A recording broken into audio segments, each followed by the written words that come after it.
Welcome, Bruins. Is this not a great day to be a Bruin? Welcome to UCLA Awards 2023. I'm Julie Sina, and it's a great honor to be sharing the stage with some of the most accomplished, illustrious alumni and leaders of UCLA. I want to begin by acknowledging the shoulders on which we stand and our presence on the traditional, ancestral, and unceded territory of the Gabrielino Tongva peoples. Tonight, we gather to celebrate the exceptional achievements and contributions of our alumni. Since 1946, UCLA has paid tribute to its most distinguished luminaries who have lit the way for UCLA's brightest stars to shine. From larger-than-life legends to community sheroes and heroes, UCLA Awards are bestowed upon Bruins who have brought great honor to the university and whose contributions impact the world. We're also here to celebrate the legacy of UCLA itself. We have a long and proud history of educating graduates who go on to do amazing things in every industry and field imaginable. Whether you graduated just a few years ago or several decades ago, your time at UCLA has left its mark. So has this wind.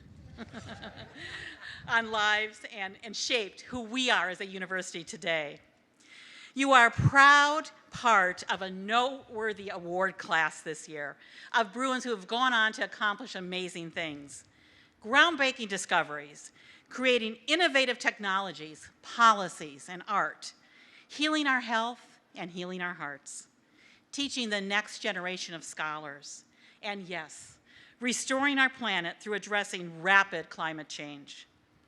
But what sets our alumni apart is not just their achievements, but also our commitment as Bruins to giving back. Many of our heroes have generously given their time, talent, and resources to support both UCLA and their communities. As we recognize these outstanding Bruins, we spotlight the power of a UCLA education, which instills a sense of responsibility, a drive to succeed, and a desire to make a difference. Simply put, that's what Bruins do.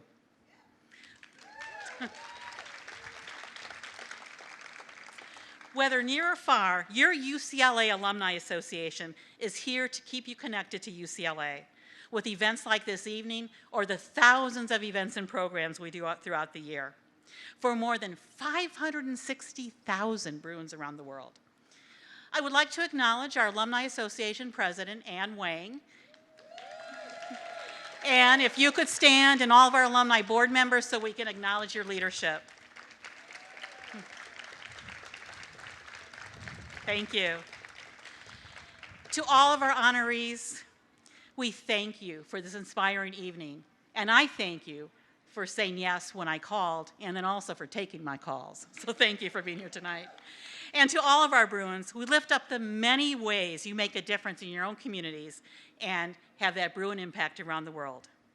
So let's carry on the culture of excellence that has been set before us and continue to make UCLA proud. Thank you, and let's get started.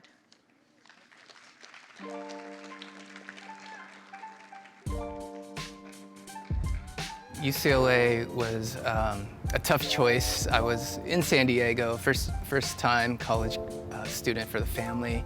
In the end, I think it was the reputation and encouragement from my cousins and friends. Stepping on campus, I remember just being in awe and being overwhelmed. You know, it was just so big. You know, academically, I remember being pretty intimidated. You just felt really small, and you know, it was intimidating. The academic advancement program definitely had an impact on me, instilled confidence in me. It provided me with this community I think I desperately needed being a first-gen student. I think that confidence really paved the way for me to succeed in school. And as an alumnus, feeling a deep sense of obligation to give back, to help keep it going for the next generation. The true Bruin values are really crucial to my approach as a volunteer. I think without respect, accountability, integrity, It's hard to deliver excellence as a volunteer or, to serve the community.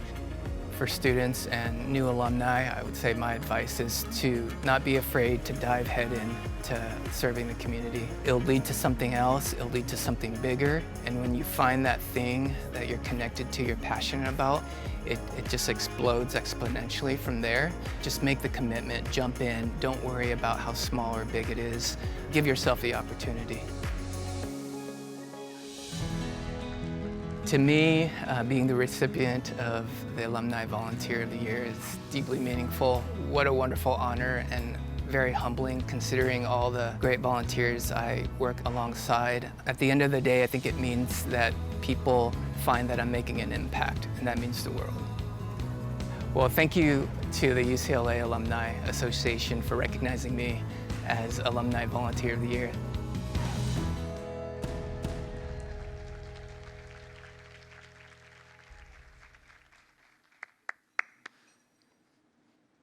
Hello, everyone. Oh, come on. There's a lot of people here. First of all, I want to extend my congratulations to all the award recipients this evening. And just thank you also for allowing me to be at this podium to present. We had a long day today. We welcomed some new Bruins, and it's been a long day. So there's alumni in the making. Just keep that in mind. So my name is Charles Alexander, and I'm the Associate Vice Provost for Student Diversity and Director of the Academic Advancement Program here at UCLA. I take it we have some AAP fans out there, right? AAP. And this evening, I have the distinct honor of introducing you to the UCLA Award for Volunteer of the Year. The 2023 recipient this award goes to is Kiet, who is recognized for his passionate dedication to launching the Academic Advancement Program Alumni Network.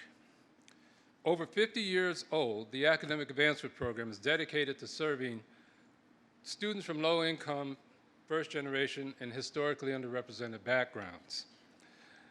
Our mission is to create academic access, prepare students for lifelong learning, and to develop leaders. And we all know we need leaders right now, right? In Kiet, I believe we have accomplished all three. Kiet and his family immigrated to the United States from Vietnam in 1980. He grew up, as you saw in the video, in San Diego, and followed a love of sports and science, which drew him to Westwood and to UCLA. As a student, Kiet tapped into the resources provided by the Academic Advancement Program, which allowed him to excel as an undergraduate, which then led him to pursue and earn his master's in public health. With the success, he didn't forget to look back. He got involved with AAP as an alumnus with the High Aims program, which we interviewed about 18 of those students today.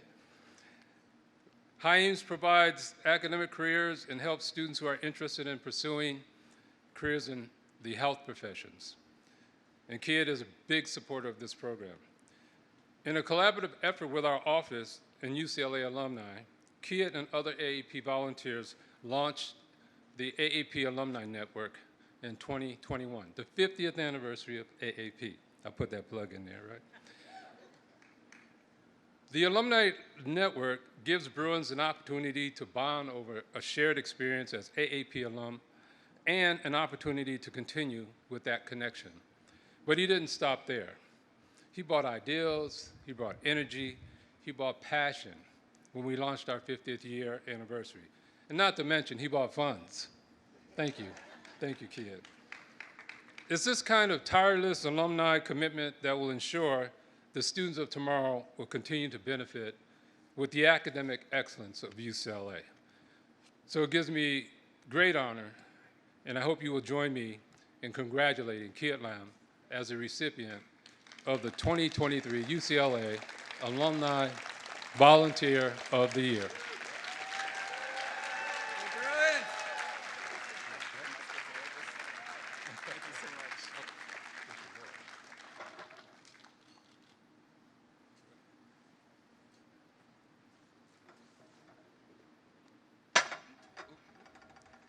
Good evening, Bruins. How are you? I Well, first, thank you very much for being here this evening. I told Dr. A I was super nervous, and he said, you know, why don't you go run some 40s, some sprints on Spalding? So I only managed to do one. I'm still pretty nervous, but this is incredibly surreal for me. It's an honor to be recognized alongside such talented and accomplished Bruins tonight. You know, when I first arrived on campus many years ago as a first-gen student from a poor immigrant family, I literally just wanted to survive. I was so overwhelmed by the work, the expectations, just the whole experience. And I never dreamt or thought that one day I'd be standing up here receiving an award. So while I'm so deeply appreciative of the recognition, you know, this award is really a symbol of incredible contributions from so many. So please allow me to thank a few right now. First off, Dr. A, sincere thank you for inviting me to join the AAP Council and getting me involved in helping launch the AAP network. I mean, 50 years, we were really overdue, and I'm so glad we got it off the ground. Dr. Saina, the DPI team, and the alumni engagement team, thank you so much for your continued support of all of our networks, especially our diversity networks and AAP. To AAP leadership and staff, I know some of you are here this evening. Thank you so much for your commitment to helping students like me, you know, not only survive, but thrive and feel like they belong here. It's very important. Yeah, absolutely. To my fellow AAP alumni board members, thank you so much for working so hard and for your leadership. Really excited and proud of what we've built together, and I think we have a really bright future in growing this network. To my family and friends who are here this evening, your support means the world to me. Thank you for being here. To my amazing wife, Pauline, thank you for being my inspiration and for showing me what it truly means to give yourself to something you care deeply about. And lastly, thank you to all the alumni volunteers here. You know, this award is really about all of us, you know, and I just want to thank you for being so generous with your time, for your love, for your support of this great university. You represent the very best of the Bruin spirit, and I am very proud to volunteer alongside you and work together so that we can continue to deliver the Bruin promise. Thank you, and go Bruins.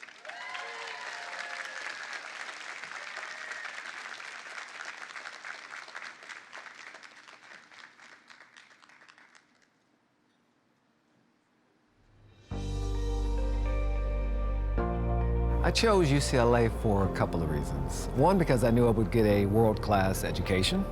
Two, because of the beauty of the campus. Three, because of the joint program with Charles Drew University. So I thought it would be a great 1-2 punch here at the Westwood campus and then there at Martin Luther King Jr. County Hospital, right in the heart of the community.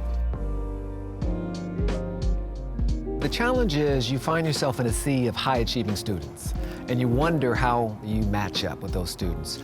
It is easy to support or to endorse a student who has great parents that are college educated, took all the prep courses, knocking it out of ballpark. It's not so easy to do that for someone that has none of that, who grew up in a deficit community. And so I have heard no too many times to count in my journey. And in fact, I've heard the phrase, think again, before I've even heard the phrase, try again. Now, try again means we're allowing you to come in and give it a try, and then you can course correct with support. Think again means you're not even going to be doing that. Don't even think about it. My whole path has been riddled with no, no, no, no. And I've learned not to ask for permission to succeed. And that's really been something close to me in terms of my formula of achieving despite all of the naysayers. Health and healthcare requires more than just an MD. It is an interdisciplinary art and science. If I had to change anything about the health space, I would say investment. public health is vastly underinvested in, and health care is vastly overinvested in. But health care is something you need when you break down. Public health and population health is about upstream things that you can do to prevent disease. I'm right in the middle of it. Because I have the tools that I learned at UCLA, and I'm a physician, I can talk to that audience. And because I've learned my public health, I can talk to that audience. I can bridge the two. And so I see myself as a catalyst for that change. Okay, so two things that folks may not know about me. One is that I'm an artist. I'm really an artist trapped in a physician's body. So I paint, I write, I've acted on occasion, I do voiceover work. And the second thing is that I'm an active athlete. So I'm a nationally ranked hurdler, and I'm in the top 10 for age 55 to 60. So I run track and I run hurdles, and I'm a sprinter. My advice that I would give to other Bruins who may want to pursue medicine or any high goal or aspiration is the 4 Bs. So firstly, be you, be audacious, be passionate about what you do, and be humble. But most importantly, understand that you are the author of your destination. And anything that sets me back is just a setup for a comeback, because I can always course correct. So that kind of mentality will take you far, in my opinion. Wow, what it means to be selected for this prestigious award is that I've been seen, that the works that I've dedicated my career for over the last 3 decades means something. So UCLA took a chance on me, and this award means that I'm a return on that investment, and that makes me very proud.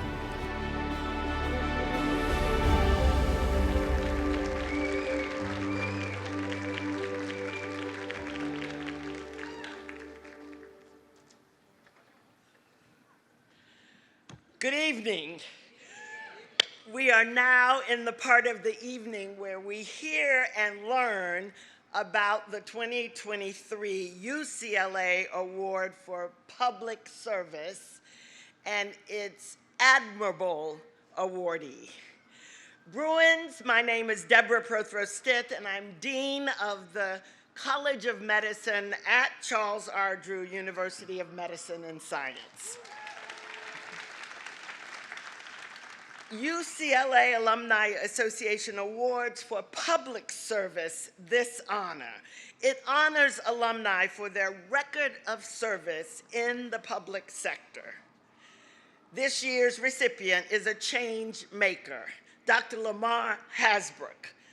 Born and raised in San Diego, he grew up in an area with health disparities, especially preventive health disparities. For those of us who work in healthcare, we know prevention is key. When he was an undergrad and told the counselors that he wanted to go to medical school, they told him, think again. But he pushed on, and because of that, in his heart, he knew he could do it. And he was right. He has an M.D., an M.P.H., and an M.B.A. He has served the public in the public health sector in local, state, federal, and global organizations. He's also worked on initiatives like polio and AIDS relief. For someone who works in public health, he knows that you cannot focus on one cause of illness or one symptom or one sector, especially if you believe in prevention. Now, all those degrees that I mentioned, he uses them all. He leverages the private and public sector relationships to make systemic and structural improvements. Dr. LaMar Hasbrouck has positively impacted millions of lives as he fights for disease prevention and health equity. He's an author, an artist, he's a nationally ranked sprinter, top 10 for USA Track and Field Masters All-American. Seriously, What can he not do is the question. That probably should be the introduction. Tonight, we all have the honor of recognizing and congratulating Dr. LaMar Hasbrouck as the 2023 recipient of the UCLA Award for Public Service.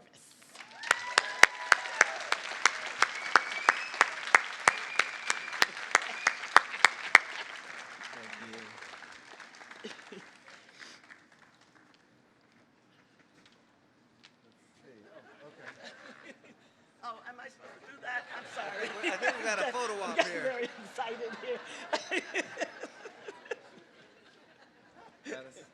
Thank you. Wow. So good evening, everyone. So thank yous first.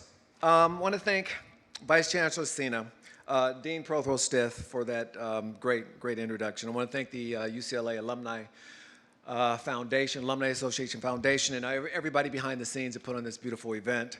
My family's here, so I want to recognize my family, those who are here at table 7, those who are not here, my daughters who aren't here but are always with me. And then I want to congratulate all the other honorees for this evening. This is quite an award. You know, Aristotle said, "We are what we repeatedly do." And so for nearly 3 decades, I have repeatedly leveraged the education and the confidence that I received while attending school here at UCLA to serve people in the interest of protecting their health and improving their lives. That makes me a public servant. From Mutare, Zimbabwe to Mymensingh, Bangladesh, from Georgetown, Guyana to Lagos, Nigeria, and a dozen countries in between, and of course right here in the US, I have had the uncommon privilege of making a positive impact on the lives of many. And it has been an adventure of a lifetime.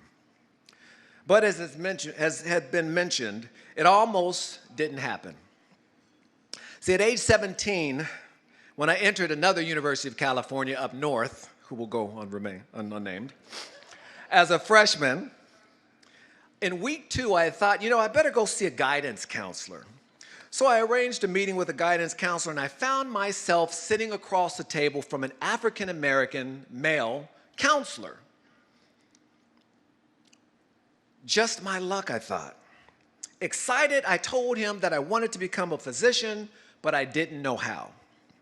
He didn't encourage me. He didn't give me the secret sauce. He didn't show me the roadmap to success. Instead, he told me, and I remember this like it was yesterday, some 40 years ago, he told me, maybe you should think about doing something else. What was it about me, I thought, that gave him license to invalidate my dream? And how many other students just like me had he discouraged? One thing is for certain, if I had taken his advice, I would not be here today. And the only reason his seeds of doubt never took root is that prior to meeting with him, I had already planted another seed in the garden of my brain. Cultivated with hope and nurtured in passion and purpose, I believe that with time and persistence and focus, that my thought seed would produce a blossoming. And not simply the blossoming of becoming a physician or the awards or accolades that I've received along the way, but the blossoming in the form of the lives that I've been able to help to save and improve. A blossoming in the young people that I may have inspired through my actions or my mentoring, my audacity of hope. Because this great institution here at UCLA and Charles Drew University, because they invested in me, I stand here as your dividend, your return on that investment.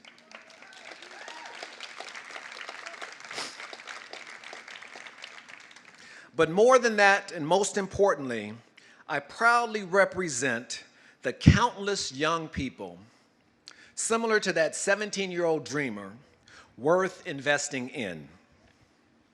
That magic personified when a world-class university opens the door of opportunity to non-traditional students. perhaps those who don't have straight A's and those with average test scores, and even uneven academic performance.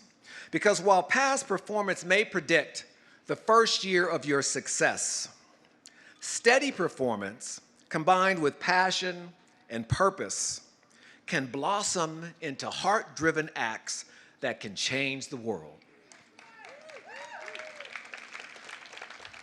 Today is a full circle moment for me, so I just want to say that I humbly accept this award with the acknowledgement that I'm on the right track, that I need to keep going, and thank you so much. Have a good evening.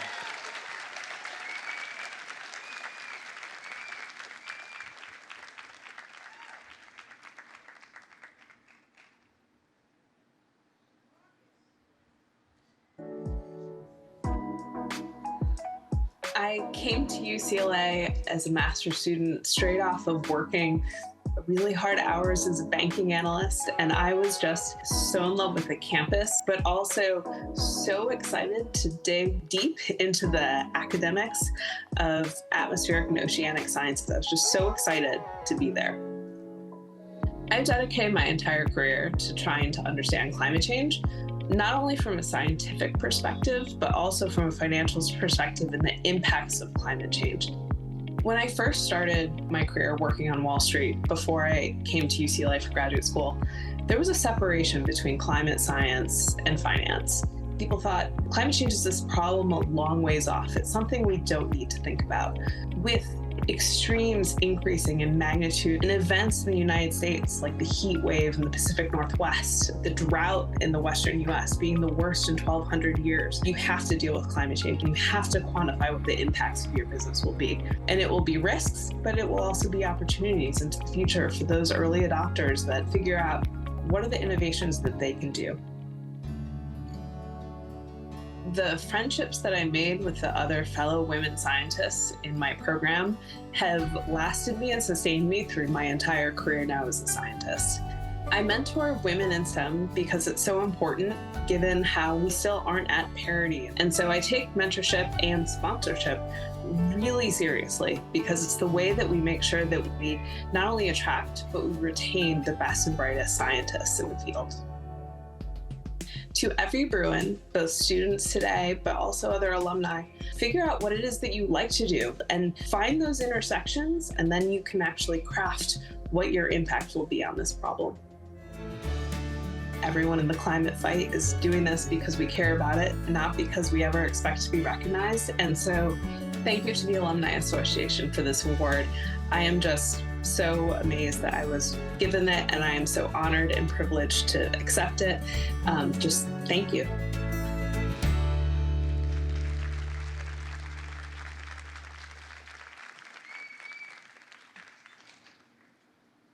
Good evening, Bruins. What an amazing evening so far, huh?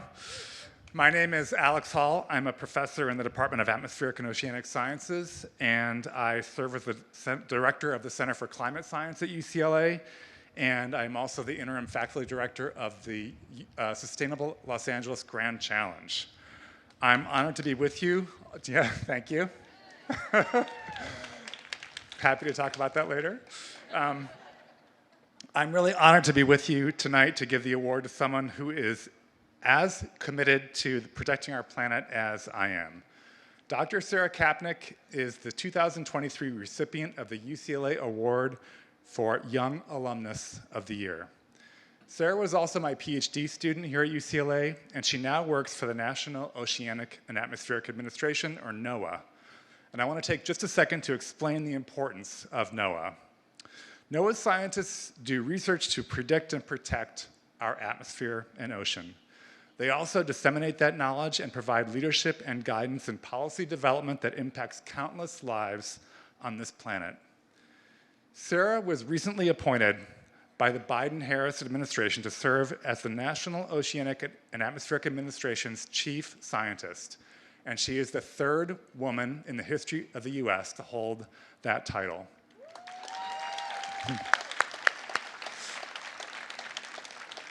Sarah has a remarkable ability not only to do research, but also to translate it and to make it relatable, which is crucial as we face critical environmental challenges. And as the temperature of our planet continues to rise, which impacts everyone and especially the most vulnerable among us, as well as our precious ecosystems, it's imperative that we work together to find ways both to adapt to these changes and also to mitigate them. Sarah is able to help people understand the role they can take in protecting our environment. Sarah also understands that women are still highly underrepresented in science. She's dedicated to mentoring young professionals in the field and building connections among female leaders, ensuring a network of exchange and support. She also believes in bringing together diverse minds to develop robust solutions to our planet's critical environmental challenges. And as you heard from the video, she's challenging us to work together to improve our world.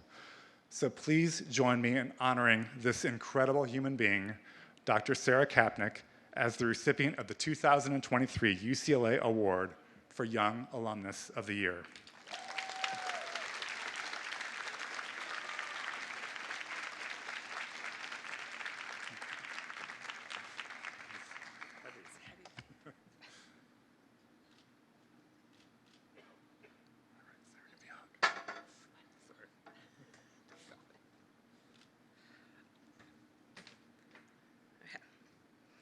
When I left college, I knew I wanted a career in climate and finance to build a resilient future, but I had no idea what that meant over 20 years ago.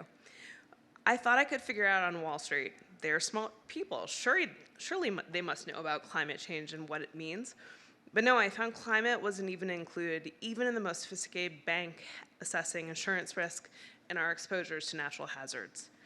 I came to UCLA determined to figure out how to craft the impactful career I wanted and to learn all I could to build it. UCLA gave me all the credentials and expertise I knew I needed. It gave me a scientific background, an understanding of climate. The Leaders in Sustainability program allowed me to understand business and policy implications. All of this came together in helping me understand how science is linked to society and what was missing to create action. But it also gave me all the critical experiences at UCLA that I didn't think of. I started a company with my Ph.D. advisor. I worked at a nonprofit. It created this room for experimentation, but also room critically, also for failure in science and entrepreneurship, and views into different types of career paths and what their impacts on climate could be. I would not be where I am today without all the sum of my experiences from UCLA. My entire career since has been driven by trying to understand how to improve science for decision-making and push societal action on climate. From UCLA, I was able to move to Princeton University and on to NOAA, building understanding of science and climate, especially on water resources, and be able to predict them and provide early warning systems in advance. But also, the Leader in Sustainability credentialed me in the growing area of sustainability and allowed me to publish research on climate and economics, and later transition to leading climate and sustainability strategy for an investment firm with over $4 trillion in capital. That path, plus a UCLA degree in hand, and all that early research on snowpack and water availability in the American West, but also abroad, led to my current role as chief scientist for NOAA at a critical time as we figure out how to manage our resources with the complexities and the challenges of climate change. When my job was announced, the first emails of encouragement and phone calls all came from UCLA faculty and the administration.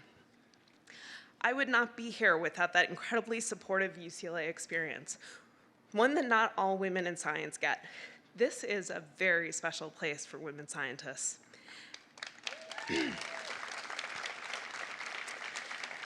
As a student and the many years afterwards, I've continued to receive that support. I must thank the UCLA Alumni Association for giving me an award that I was really surprised to hear when I got the phone call, and I thought it was a joke at first. To the Leader in Sustainability program, a really cutting-edge program that developed when I was a PhD student that allowed me to have all the tools I needed to be able to have the career that I've had until now. And now, universities around the country are all trying to emulate it and create their own programs. To the College of Letters and Science that continuously supported me in the weird science that I wanted to do that was unique and different. To the AOS department, the Atmospheric and Oceanic Sciences department, that really credentialed me and even taught me about space weather, something I never thought I'd have to deal with, but I'm now, as chief scientist of NOAA, making sure all our satellites are safe so you can have your GPS. To my Ph.D. advisor, Dr. Alex Hall, who's an advisor in science, but also in life and on helping me craft the career that I wanted. And to my husband, Andrew Elkin, who supported and encouraged me every step of the way, even when I do crazy things like travel around the world half-time when we have 2 small children at home. So thank you, this is an honor. It was a privilege to attend UCLA. The university made all of my dreams possible. I'm humbled to join the ranks of awardees. Thank you.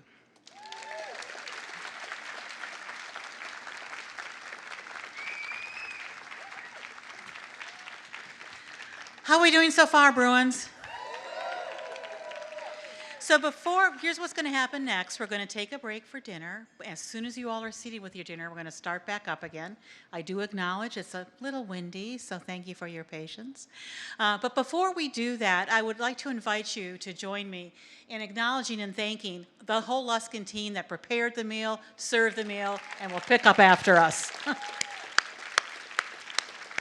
So with that, our staff will release table by table and get some food, and we'll be back up with more awardees. Thank you so much. All right, Bruins, we're going to continue honoring these amazing, amazing alumni. But we invite you, to continue eating, go back for more, get some of those fabulous desserts. And also, some good news probably for some of you is we will start the coffee service soon, too, trying to keep everybody warm and awake. But I don't think keeping awake with this crowd is a problem at all. So with that, let's go ahead and get started.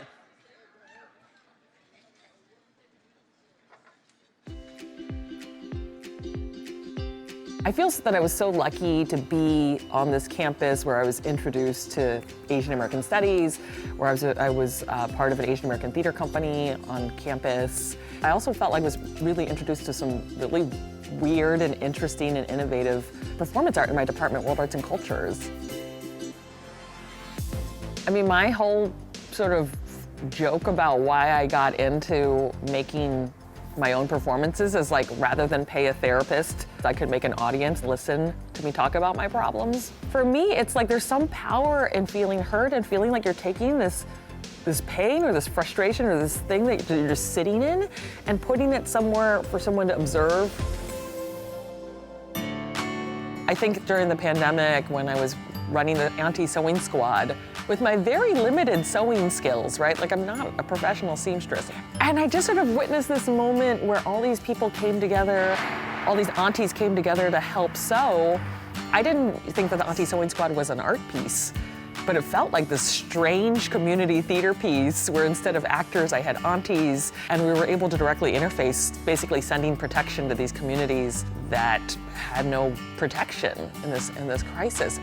We all have a certain power that we can bring forward. I elected to do these projects with communities that I'm not necessarily part of. I'm not undocumented. I don't live on Skid Row. But I was willing to be vulnerable, to yield to them, to sort of guide me on how their community works, right? So I'm not just parachuting in. I want to do well in the world. I don't know how. I often bite off more than I can chew. I don't realize what a rabbit hole I've usually dived into when I'm like, oh, I'll sew some masks. I didn't know there was competition. I mean, I can see why, listen, I ran a sewing group through the pandemic with 800 aunties. That's a lot. But it's just so funny because if you looked at me in college, I was so selfish and confused, and I just, when I think of community service, I think of these people who are like Mother Teresa and always giving, and I'm so not that. But it means so much. I got to beat out 19 people. Wow! My mother's gonna love that. She loves when I win contests. I'm sorry to all those who didn't win this year. Sorry, start a sewing group next time. But it also just sort of shows me that the service looks like different things. And activism just means, I think, just shifting against a current and trying to create another reality. And so it feels extremely incredible to be validated for doing it the way I do it, which I feel like is not sort of the contemporary conception of community service. I'm rock and roll, baby. I'm rock and roll.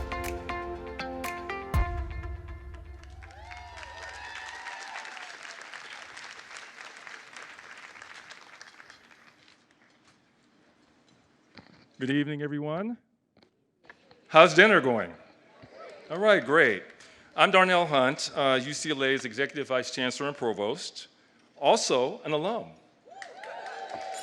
MA 91, Ph.D. 1994. All right, so I have the pleasure of resuming our program with the presentation of the UCLA Award for Community Service, which was established in 1967 to recognize alumni who have selflessly contributed their time and talents toward making transformative change in our society. It is my distinct honor and privilege to present this award to a remarkable alumna, Kristina Wong. All right. Now, as many of you know, Kristina is an artist, comedian, writer, and performer who has made a name for herself as a fearless, outspoken voice in the world of entertainment and activism. Tonight, we celebrate her achievements not just as a creative force, but as a dedicated community leader and tireless advocate for social justice. At UCLA, Kristina discovered a love of performance art that would become a dominant aspect of her life. But what is particularly special about Kristina is how she uses her art to make the invisible visible. Kristina has used platforms to shed light on important issues such as race, gender, immigration, and environmentalism, and to challenge audiences to think both critically and to take action. Now, at the start of the pandemic, when the supply of personal protective equipment was limited, she rallied a national network of 800 volunteers and organized them into the Auntie Sewing Squad. You saw that in the video. Together, they cut, sewed, and delivered 400,000 cloth masks to vulnerable communities.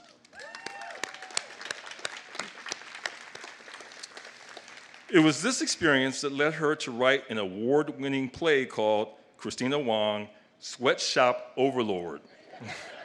The work was widely praised and made Kristina the first Asian American woman to become a finalist for a Pulitzer Prize in drama.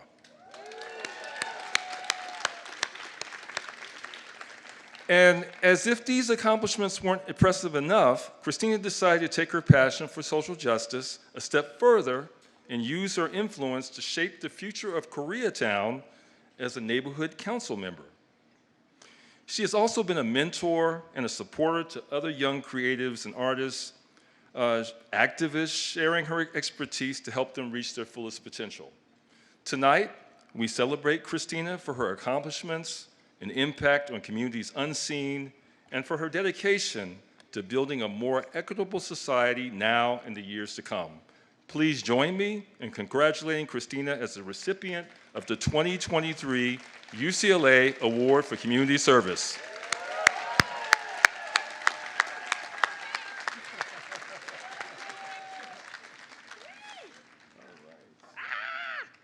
Look at this.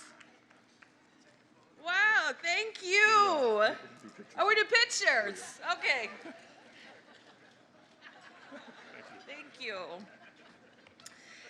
Thank you so much. You know, the first time that I did community service at UCLA, it was against my will.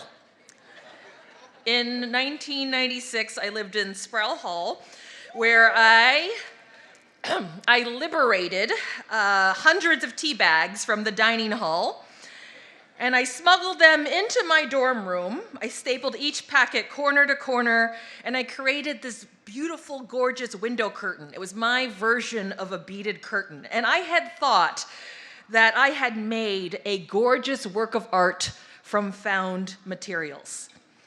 The dining hall disagreed and said what I had done was theft. And without a fair trial, in fact, no trial at all, I was ordered by UCLA Campus Housing to return those hundreds of tea bags back to the dining hall, and I was sentenced to wash dishes for 20 hours as part of my community service.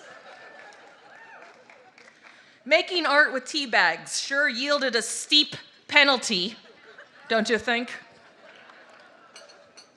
Listen, keep enjoying your free dinner as I tell jokes. Now, just recently in the pandemic, I used the same resourceful thinking to lead a collective of 800 volunteer aunties across 504 days of the pandemic, and we reworked everything from old bed sheets to bra straps and turned them into life-saving masks for frontline workers in vulnerable communities. Being an artist was critical in figuring out how to adapt to a situation that seemed impossible to overcome. But it was that gift of creative thinking that I've honed since my early days at UCLA, which made Auntie Sewing Squad, that's our acronym, a successful community. So, as I remember my original unjust punishment of those 20 hours washing those stinky dishes as part of my forced community service, and as I reflect on where that exact same ingenuity got me to where I am now, I think, yes, UCLA, I will accept your apology for making me wash dishes for 20 hours just for being my genius artist self. Thank you for the buffet for the aunties UCLA. Thank you for the trophy. Yeah, you are forgiven. Fine.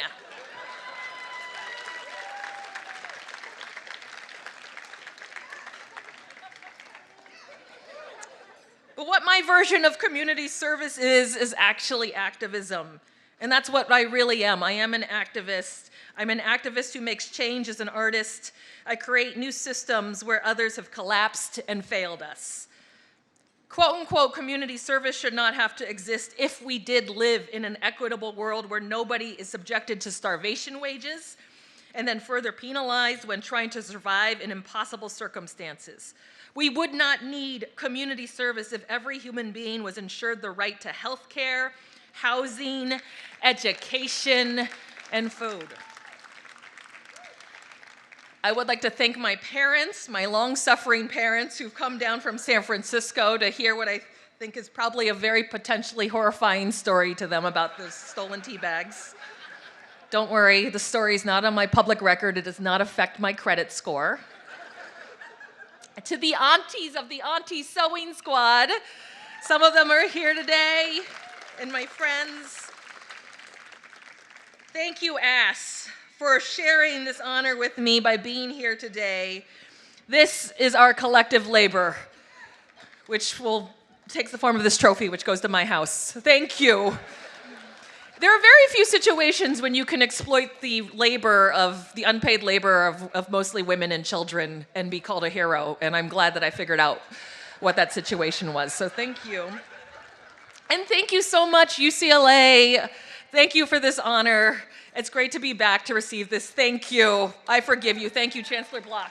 Just a little Chancellor Block. Thank you, everybody.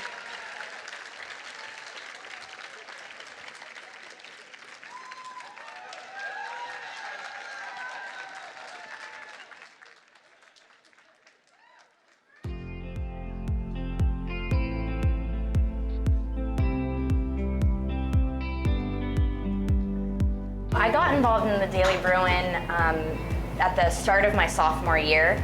After the first few weeks, I really fell in love with the newsroom. I spent pretty much every second I wasn't in class sitting on the news couch, reporting and covering the important stories at UCLA. I joined in my third year, and it actually centered my life here at UCLA. It gave me a purpose. Started out as an intern, ended up in sports, and just had a blast after that. For me, joining the Daily Bruin completely changed my experience at UCLA. I got a job in advertising and worked my way up by my third year to operations manager. I was working as a reporter as well, and those people are my favorite people in the world still. I feel so lucky to have met my Bruin friends. The motivation in starting the Daily Bruin Alumni Network actually began in April 2016. I heard presidential candidates attacking the free press and took out my donation card to UCLA and put in Daily Bruin $500. Campus came and said, "We got your money to the Bruin. Would you like to meet the editor-in-chief?" And learned about what was happening to the Bruin. What motivated me to join the UCLA Daily Bruin Alumni Network was Lawrence Ma, who started it all with Tanner Walters. And I just felt like those were my people, and I was so excited to reconnect with people my year, but also to meet the young students who are doing the work now. I think the thing that makes the Daily Bruin Alumni Network different from other networks at UCLA is that there's this really intense shared passion for student journalism and for supporting the newsroom that really made us all who we are. But it was the Daily Bruin that gave us a community that still impacts us now. We began with our scholarship program, which started in 2019, and very proud of the fact that we've given out 19 scholarships to the tune of $40,000 already. Starting next academic year, we're going up to 7 scholarships a year for $2,500 each in support of student staffers pursuing careers in journalism. We also have a robust alumni mentoring program, 30 plus. We also have 2 section coaching programs in news and sports. All of the institutional memories, all the muscle memories of putting a paper together reside in all of us. So we're glad to come back and help this generation put the paper out. Thank you so much for giving us this honor of being Alumni Network of the Year. We are so happy to be doing this important work alongside of you to build our UCLA community and keep it strong.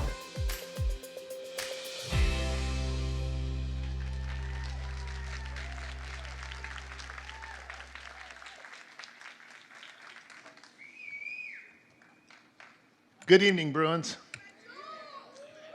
My name is Joel Fierberg, and I'm the president and music director of the UCLA Alumni Band. And I'd like to say, Kristina, wow, if I'd only known, my speech last year would have been so different. But each year, the UCLA Award for Network of the Year is presented by the network who won the previous year. Since the UCLA Alumni Band was bestowed this honor last year, here I am again. Established in 2015, the UCLA Award for Network of the Year recognizes an alumni network with outstanding contributions to the UCLA community. As a network leader, I know how much love and energy is poured into leading a network and the dedication we have to support all members of the UCLA family. And this year, we celebrate the Daily Bruin Alumni Network. Yeah. D-Band, as it's affectionately known, is a young network. It launched a mere 5 years ago in 2018. Actually, the idea of the Daily Bruin Alumni Network began when a group of former Daily Bruin staff met one day and developed the idea of this network, scribbled it on a napkin, and the network was born. As journalists, they put their skills to work. They had a network, but no members. So they combed through old Daily Bruins and bylines for names of editors, writers, and staffers. Going back, I understand, to 1960, it was. D-Band's membership spans numerous industries. Utilizing their skills, they become leaders in journalism, law, business, government, entertainment, education, the arts, technology, and philanthropy. A multi-generational network, they focus on empowering students through networking, mentorship, scholarships, career development, and community service. Over the years, news reporting has changed, but the Daily Bruin offices had not. So D-Band saw that the Daily Bruin offices needed improvements, and they launched a campaign to renovate the newsroom. The network has launched a $100,000 scholarship campaign in memory of esteemed journalist Dave McNary, who served on D-Band's inaugural board.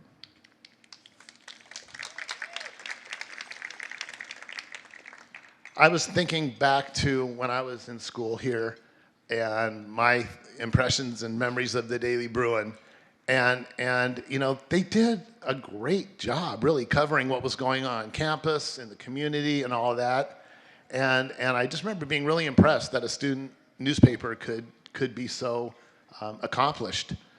And then many of you also remember the other thing we think about are the sports section headlines, typically the day after we beat Oregon State in basketball. Those of you who remember, remember. As alumni, and particularly as network leaders, we feel it's a calling to ensure that the UCLA community not only thrives, but thrives together. And the Daily Bruin Alumni Network is a shining example of that effort. So congratulations to the Daily Bruin Alumni Network for receiving the award for Network of the Year.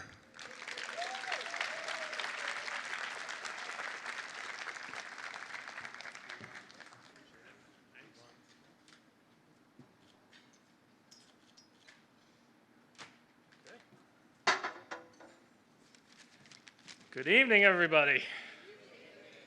Well, I don't know how I'm going to follow Kristina. Thank you, everyone. On behalf of the Daily Bruin Alumni Network, we're truly humbled and honored to receive this recognition. Joel's alumni band has been serving the community for over 40 years. And as we turn 5 years old, D-Band colleagues and I view this honor as affirmation of our mission and encouragement to actually fulfill it. Much we have accomplished, but so much more remains to be done. I'd like to thank our partners on campus and friends here, beginning with Kaylee McPherson of the Scholarship Office, as well as Sia Ford, the former Affinity Networks director, who with Kylie were there when we were sketches on a Pete's coffee napkin. And want to also thank Julie Sina and Christine Werlenik. You make it happen for us. Whatever we can think of, enable us, and we truly appreciate your unfailing dedication and support from the association. I want to thank all the board members of D-Band. Would you please stand?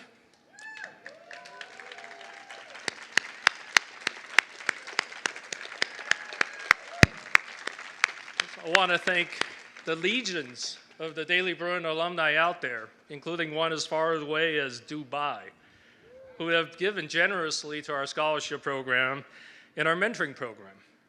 And last but not least, I also want to thank my wife, Michelle, for indulging my non-billable nights in this pursuit for UCLA. Very kind of a Northwestern grad. My friends, our network was born in a moment of peril for the free press in this country. And the peril has not passed. The political and economic and technological forces that have battered newsrooms across the country, the great newspapers, have not spared the Bruin or the college newsrooms across this country. Revenue have cratered, stipends have fallen, professional staff and even advisors had to be laid off, and the student newsrooms are relocated on a whim or sometimes neglected. But I'm an optimist. I'm a UCLA optimist, right? Tonight, we're joined by the staffers from the Daily Bruin, led by the 2023-24 Editor-in-Chief, Ms. Isabel Friedman.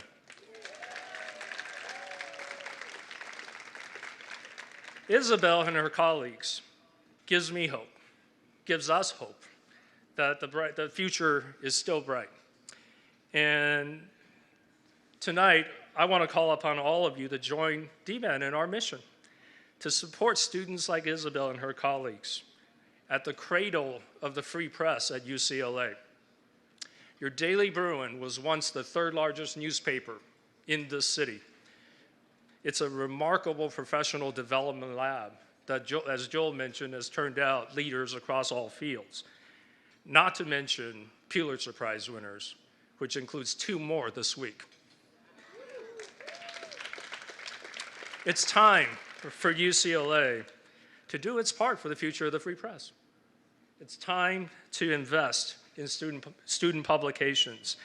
It's time to give them the advising and training they need, the facilities to practice their craft, and the responsible and learned stewardship to navigate through changing and difficult times ahead.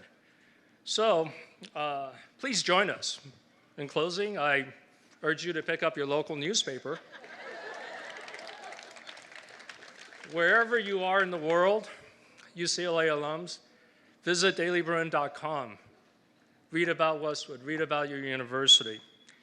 Thank you. Let's get back to work.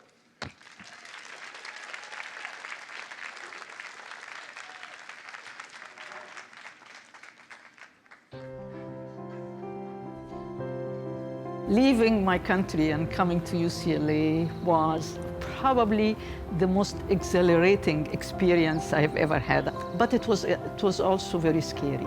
And I'm coming to a completely different country all by myself, without my family. So it was great, but it was also scary. I learned at UCLA from the mentoring I received here how important it is. Mentorship is probably the most important aspect of my career. I loved being a mentor and I loved my mentees. And I always say, I am where I am right now because of all the mentees I've had in my life. They have challenged me, they have inspired me, they have worked with me. Mentorship is what my career is about. My mother, who's a nurse, midwife, was my first mentor and my first role model. So I got to sit in her clinic. I thought nursing is really valued and is very important. Nursing dominated our life, dominated our family. And really what was compelling to me was the situation of women in the world. So I looked at nursing not only as a helping profession, but nursing is a wonderful career. But one thing that was about our profession was it was not thought of as a scholarly or a research-oriented profession. I wanted to come into nursing for discovery, for adding knowledge, for enhancing and opening the doors for others. I am a social scientist in a world that prefers the biological sciences. There is the challenge of my voice, whether my voice is heard, whether it is respected. When I came in this society, there was no really support, that much support for women advancement. And the way I took care of that challenge is by getting the education that I have expertise in an area that I can speak about, and I had to teach myself to have a voice. The advice I give to incoming students is get yourself mentorship at each stage in your life. Always pause and find out where your passion is. Partner, collaborate, develop a power base of people who can challenge you, inspire you, but support you too. No, I'm very humbled. UCLA made a scholar out of me. UCLA made a scientist out of me. And I accept this award with all my heart, not only for me, but I accept it for all nurses, all sociologists, and anthropologists.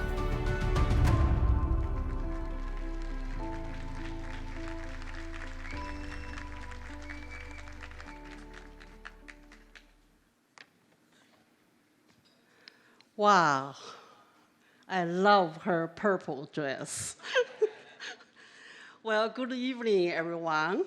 My name is Len Zhan, and I have the honor of serving as the Dean of UCLA School of Nursing. Our school was founded in 1949 with the vision of innovation, excellence, and leadership. With that vision, for over 70 years, we prepare nurse leaders who transform science and healthcare towards achieving health equity. I have the immense pleasure of joining you all here tonight to present the UCLA Award for the Professional Achievement, one of the highest awards bestowed on UCLA alumni, to Dr. Afaf Meleis, who truly exemplify the legacy of innovation, excellence, and leadership, who is a remarkable leader, change agent, trailblazer, and a mentor. We all fondly call her Afaf. Afaf came to the US from Egypt in the early 60s as the fellow of Rockefeller Foundation to advance her education. To this end, she earned double masters, Master of Science in Nursing and the Master of Arts in Sociology, and then a Ph.D. in Medical and Social Psychology, all from the UCLA, making her a triple Bruin. After 34 years at the University of California, UCLA, and the UCSF, Afaf served as the Dean of University of Pennsylvania School of Nursing. And she also, at UPenn, she directed the WHO Collaborating Center for Nursing and Midwifery Leadership. As a renowned scientist, Afaf developed the transitions theory, which has been used across the world as the framework for helping the patients and their families how to transition from health to the illness, and then from the illness to restore the health. So her framework has helped nurses and healthcare providers to help their patients and families to facilitate their life-changing experience. Her scholarly work has been translated globally into policy, research, and practice. As the leader and the change agent, Afaf has never failed to advocate for promoting optimal health for marginalized women around the world. As the president of International Council on Women's Health Issues, she led to empower and enable women around the world through her commitment to dismantle the social inequities. As her mentorship to develop the emerging leaders from local to global, Afaf is the kind of person who mentors, and her mentors have mentees, and those mentees now have mentees. Well, I have a story to share with you. 13 years ago, Afaf met me at Harvard University in Boston, and she asked me, how could you turn down my offer to come to University of Pennsylvania? And I said to Afaf, I said, UPenn does not need me. And she said, where are you going? She said, I'm going to Tennessee, University of Memphis. I was interviewed. I feel I could make a difference. This is what she said to me. You will be the small fish in University of Pennsylvania, but you will be a big fish when you go to University of Memphis. So she opened up the champagne and looked at me right in the Harvard University courtyard. She said, Ning, you need a mentor. I'm here for you. Think about what positive impact you can make there. Feel free to reach out to me anytime you need me. This is Afaf. The effects of her leadership and mentorship are felt worldwide. You already saw the video. During the time of change, we need leaders who can guide us. But we also need leaders who are healers. So she is the kindest person who cares with humility and humanity. Afaf, your lifetime commitment and remarkable achievement demonstrate the pinnacle of someone who leads as a healer and heals as a leader. Now it is my great honor to present this award to you. Please join me in honoring Afaf, Meleis.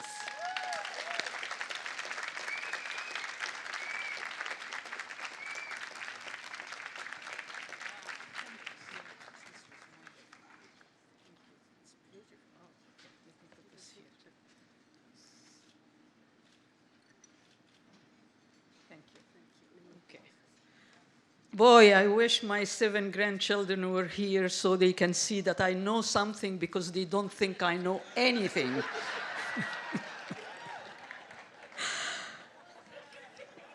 Thank you so much, Dean Lenzan, for this warm introduction, but really, thank you for your leadership here and leadership in the country.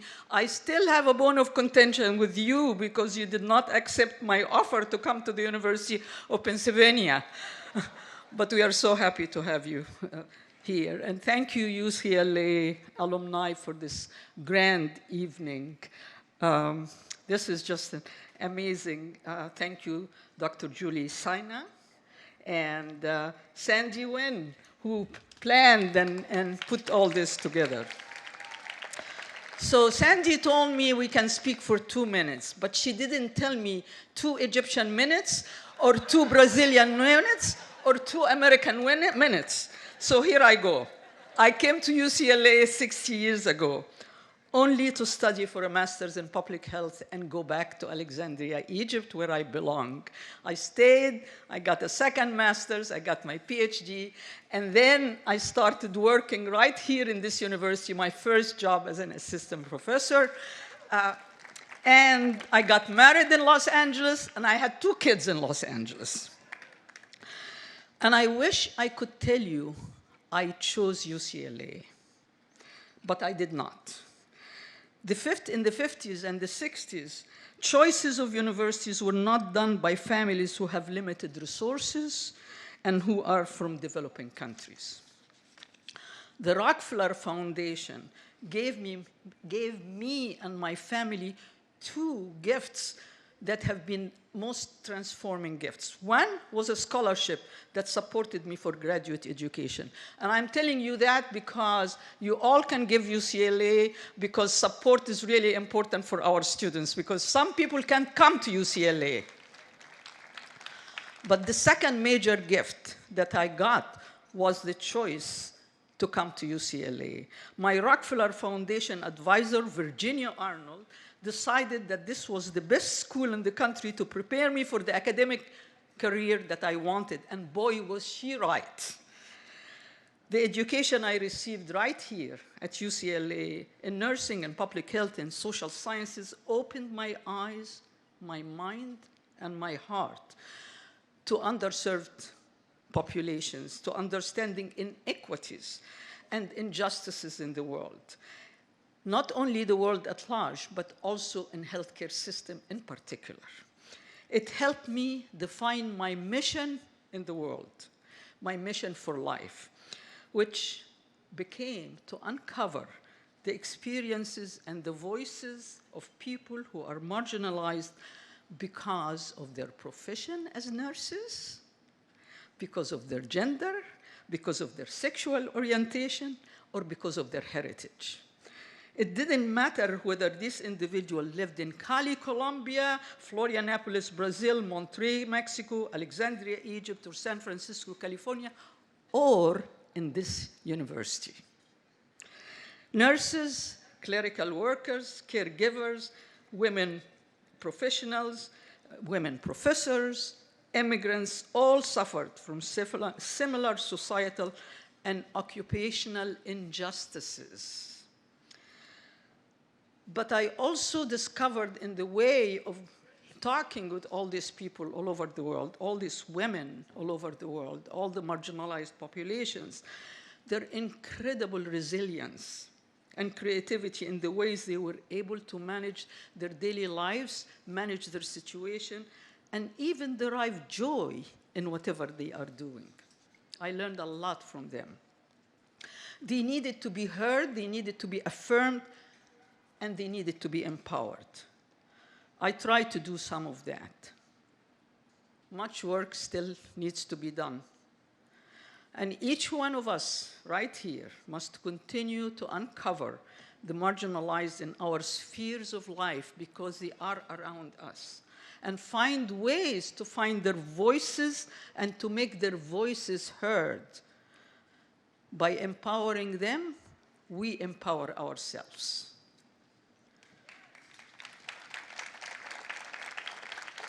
So I'm making myself abundantly clear. UCLA planted and nurtured all the seeds that flourished since I graduated in 1968, getting me to this point tonight to receive this absolutely incredible, heartwarming, and very special honor. The UCLA faculty, students, administration, and staff inspired me to continue my education, challenged me to go up to my full capacity, and gave me the skills, the tools, the strategies for impactful career.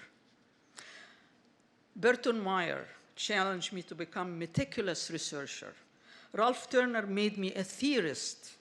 Agnes O'Leary showed me why it's vital to focus on vulnerable population and to honor diversity and strive for inclusiveness. Lulu Wolf Hasbrouck, who was the dean at the time, showed me how important it is to be politically savvy. Dick Morris and Leo Reeder demonstrated an inspired love for considering socio-cultural determinants of health. Dorothy Johnson, Merrill Michelle, Marilyn Friedman, Carolyn Carlson, Margot McCaffrey were my colleagues, my dear colleagues, who modeled and instilled in me the spirit of collaboration and teamwork. And all of these people demonstrated absolutely incredible best qualities in mentorship. I give them all credit for all the mentorship awards I have received over the years and the lifelong friendships that I have acquired from my mentees, including my dear Kiet Dracup, who was my mentee, became my dean, and became my best friend. I owe UCLA deep debt for the joy I got from my research, theory building, mentorship, teaching, advocacy for responsive policies, and I also owe it to UCLA for creating a very welcoming, inclusive environment. UCLA is not only about degrees and about academic achievements. It is a brand. It is a brand that provides enabling environments for the many roles that we tend to play in life.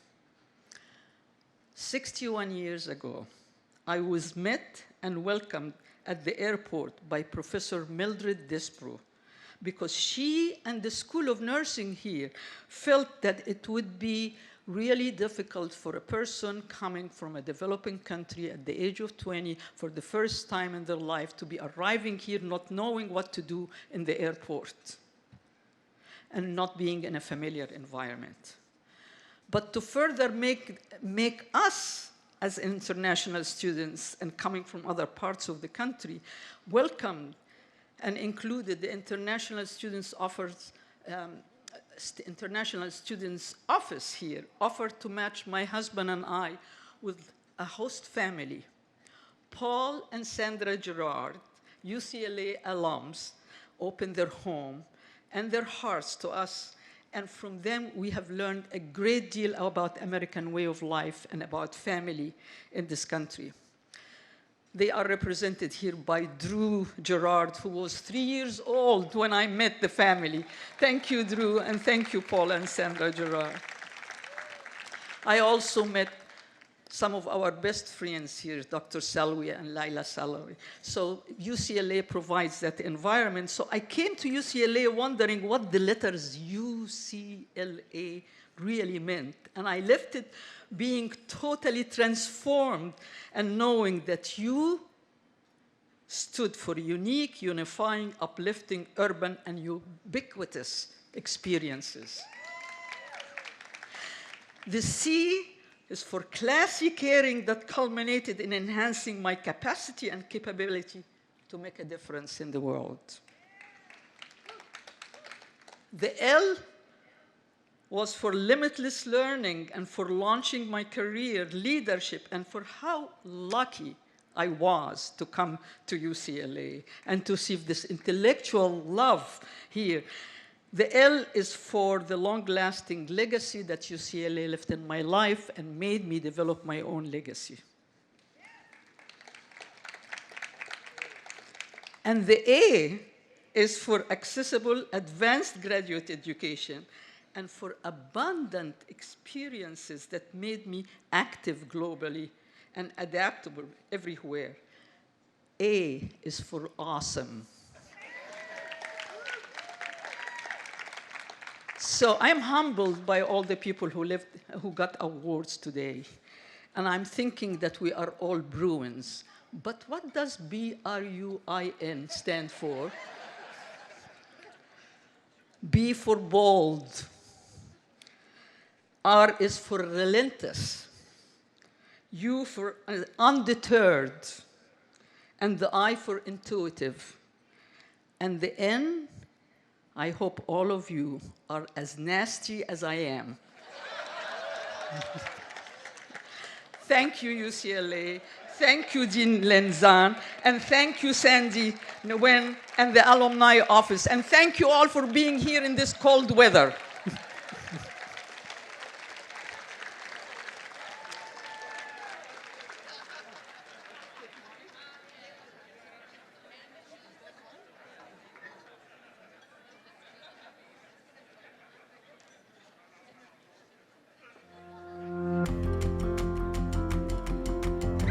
You know, I chose to come to UCLA for college for several reasons. I mean, I was always interested in science, but the first few classes that I took, my first 2 years, you know, really got me interested in science. Well, regarding philanthropy, a lot of my interests developed after I went to medical school. I worked at some county hospitals. This is about 20 years ago. And one thing that really changed my life is I went to visit a clinic down in Skid Row. Yeah, it was eye-opening visiting this clinic, and you realize how these people have to live. It became very clear that there's a huge disparity in the health care available to homeless people.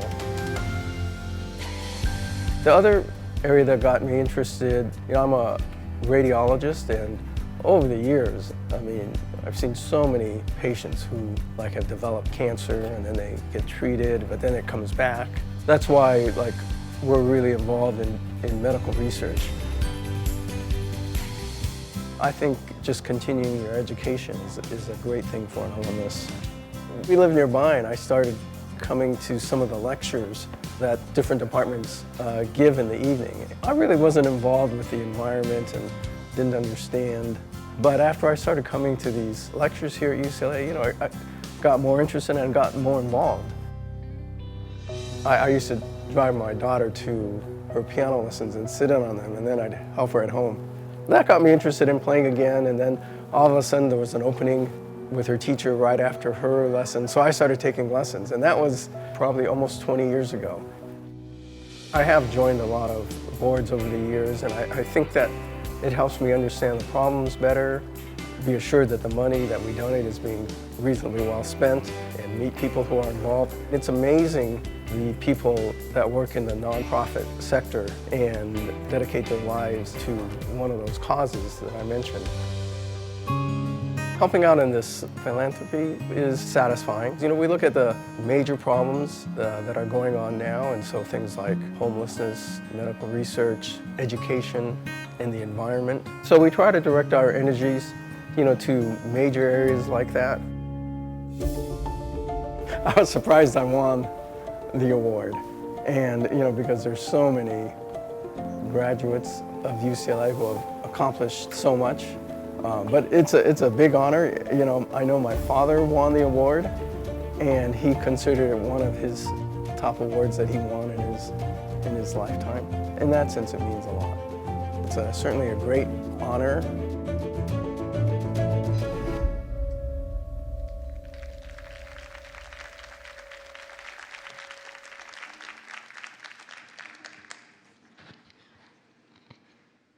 So good evening. I'm Gene Block, UCLA's chancellor, or as the students say, Gene.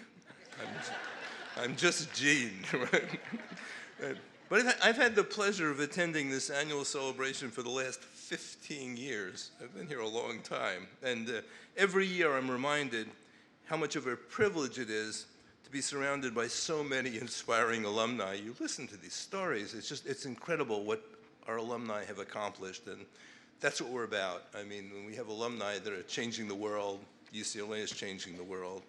So every year we close the awards by recognizing one or more outstanding individuals who have demonstrated remarkable achievements and contributions to their professions, communities, and society at large. The winners of the Edward A. Dickson Alum of the Year Award are true embodiments of UCLA's values.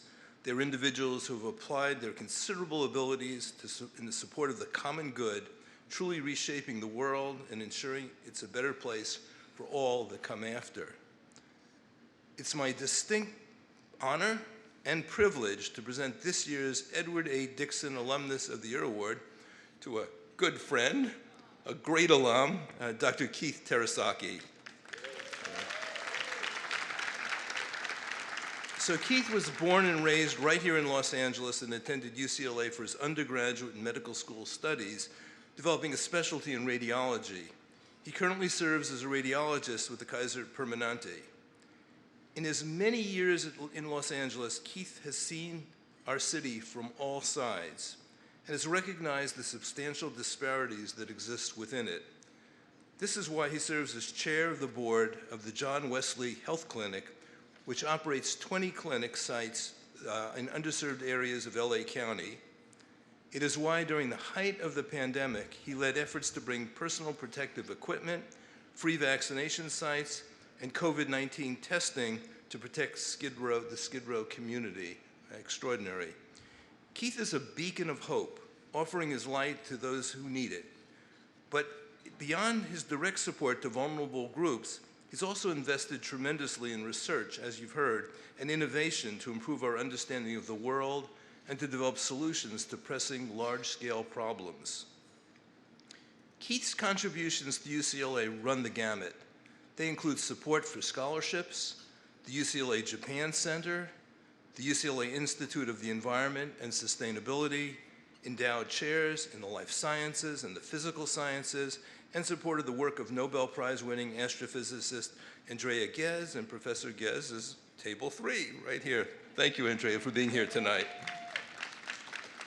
Kiet has also lent his time and energy to the Life Sciences Dean Advisory Board and the UCLA Second Century Council, along with Cecilia Terasaki, table 3 again. Thank you, Cecilia, for being here. And both have provided me with friendship and wise counsel. So Kiet's work across so many domains has impacted countless lives, improved our city, and advanced our understanding of the world and our place within it.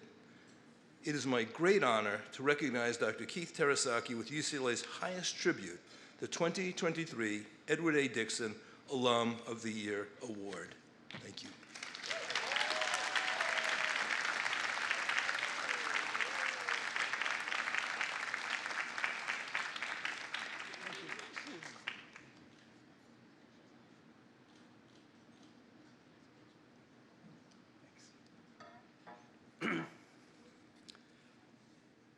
Good evening. Thank you, Chancellor Block. It's such an honor for me to win this award. I would like to congratulate all the other winners tonight. They're all very impressive. This award is special to me because my father won the same award many years ago, and he had to overcome a lot more obstacles than I did. As many of you know, he had to attend high school in a concentration camp during World War II. He was the one who got me interested in philanthropy, trying to use our money for the good of society rather than using it on personal expenses and frills. You know, my father won it, and now I've won this, but unfortunately, I don't think the tradition of winning this award will continue into our next generation. Our daughter went back east for college in Boston, and our son also went east. but he stayed within the city, if you know what I mean. I suppose there's always hope for our grandchildren, if we had any. When I look back, time is passing quickly. I remember celebrating the turn of the century in the year 2000, but that was just 23 short years ago. So when you look ahead to the near future, where will we be in 23 more years? Will climate change be better or worse? Will we have more homeless or less? Will we still have family members and friends dying of cancer? And will we have more people with mental health issues than today? So who will be the leaders trying to solve all these problems? Well, the answer is, right now, many of them are in college. Maybe they're relying on ChatGPT and influencers. So it's perhaps a little scary. And what about the current kids right now, the ones playing video games and on social media all the time? Well, in 23 years, they will probably be done with college and joining the workforce, ready to change the world. So definitely a little more scary. So I've concluded the best hope for the future is a good education system, particularly at institutions like UCLA, where hopefully top students will attend. We need to develop the future leaders. We need to teach the next generation fact from fiction and right from wrong. We need to train people who will solve our problems. If the universities fail us, society is doomed. So I suppose that's why our family has chosen to support UCLA and other universities. I'll just tell a quick story. A number of years ago, my wife and I attended one of those science open house weekends on the UCLA campus. We wandered into a lecture hall and heard Dr. Andrea Ghez giving a talk on astronomy. We found it interesting and talked with her after the lecture. She eventually invited us to her lab and then to her research telescope in Hawaii. We were so impressed, we donated a small amount of money toward her research. A few years ago, we were delighted to learn she won the Nobel Prize in Physics. She invited us as one of her guests to her awards ceremony in Stockholm, Sweden last year, which was an experience to remember. It really shows that at a place like UCLA, you never know what a small investment may bring. We're fortunate to have Dr. Ghez with us here tonight. Our family has also been fortunate to endow 2 chairs here at UCLA. The recipients are both here tonight. Dr. Tracy Johnson is an eminent professor in molecular biology as well as Dean of the Life Sciences Division. She has been instrumental in starting several important teaching programs here. And Dr. Alvine Kamaha is a professor in physics who is working on something called dark matter, which I have tried to understand, but really don't quite understand it yet. But we're happy that they're here and that we're able to help support their work here. Besides education, our family supports several other causes which we think are very important. We support medical research, preserving the environment, and homelessness. While working on these causes, I've been able to meet some very special people who work in the nonprofit world. Some of them are here tonight. Our family runs a research institute called the Terasaki Institute of Biomedical Innovation. We have over 50 researchers there trying to solve a variety of diseases. Our CEO, Ali Kanamasemi, is here tonight, and Ali is one of the hardest workers and great thinkers I have ever met. I work as a radiologist. I was the chief of our department for 10 years, and my assistant chief all those years was Dr. Ann Costco. She is the current chief, and really, she is one of the best physicians and leaders I know. And I think she's back there somewhere. I work with a social service organization downtown, and the leader of the mental health program there is Margaret Shimada, who is so dedicated and can always get things done. And I'm involved with a health center which takes care of underserved patients throughout Southeast Los Angeles and Skid Row. The CEO is Al Ballesteros, who has done a fantastic job with the indigent and the homeless people over the years. I also want to recognize Judge Ernest Hiroshige, who, if you can believe it, has won 2 of these alumni awards before. He's a great friend and mentor. I, of course, want to thank Chancellor Block and Mrs. Block for being here, as well as Deputy Consul General Aoshima from Japan. Speaking of Japan, the director of the Terasaki UCLA Japan Center is Dr. Hitoshi Abe, who took us on a great trip to Japan a few weeks ago, and they're over at another table. There are others to mention, including my family, relatives, and friends, but as I said, I consider myself very privileged to have met and worked with a lot of incredible and passionate people. If any of you are able to make a donation, even small, I think you will eventually find it very gratifying. You can work with people like these that I have mentioned and hopefully make our world a better place to live in. Thank you very much.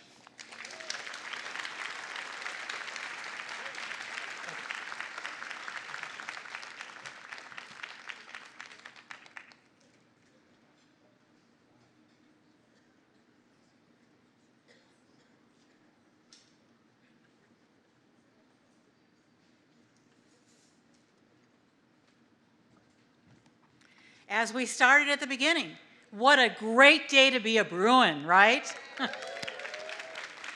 It's been an amazing night, and I want to join Afaf in acknowledging our alumni team. I already acknowledge Sandy. Sandy, thank you so much for putting this all together tonight. And if you would also indulge me in acknowledging our team alumni, would all our staff please stand? They do amazing work 24/7 all year round, and thank you. And to all of you, thank you for sharing in the pride, the joy, and the awe of simply being a Bruin. As we close out the evening, I want to take a moment to reflect on the incredible accomplishments of our honorees and each inspiring story. Each of our awardees has made a significant impact in their respective fields. Their dedication to excellence and service has set an example for us all. But as we celebrate our achievements, we're also inspired, because of course we're Bruins, to look into the future and ask ourselves, what's next? How will each of us build upon the legacy of excellence that has been established by these amazing awardees and so many outstanding Bruins? I believe that the answer lies in our continued commitment to make a difference, as we've inspired to do tonight, in whatever way we can. Whether it's through our professional pursuits, our volunteer work, washing some dishes, personal networks, we each have the power to make that positive impact on others, because again, that is, my friends, exactly what Bruins do. So let's continue to strengthen our communities, led by our Bruin values of service, leadership, and excellence, and let's take what we've experienced together on this chilly evening and lead in meaningful ways to inspire others as we have been so inspired tonight. To all of our honorees, both past and present, Judge Ernie, both of your awards as well, my heartfelt congratulations and deepest gratitude for the contributions you've made to our UCLA community. And to all of you, thank you for coming out tonight and leaving tonight, creating a brighter future for all Bruins in our communities around the universe. So Bruins, we've got 2 things left to do. Before we do that, though, I want to also, as soon as we're done doing those 2 things, if I could invite Chancellor Block and all of our awardees to come up to the stage, because we do want to get a group picture before everybody leaves tonight. So those 2 things. I'd like you to stand if you are able, because as Bruins, we are going to sing the alma mater, because that's what alumni do. And then followed by the fight song, we will do our A clap. And I also want to thank our Alumni Network of the Year last year, our UCLA band, for making that happen. So, strike up the band.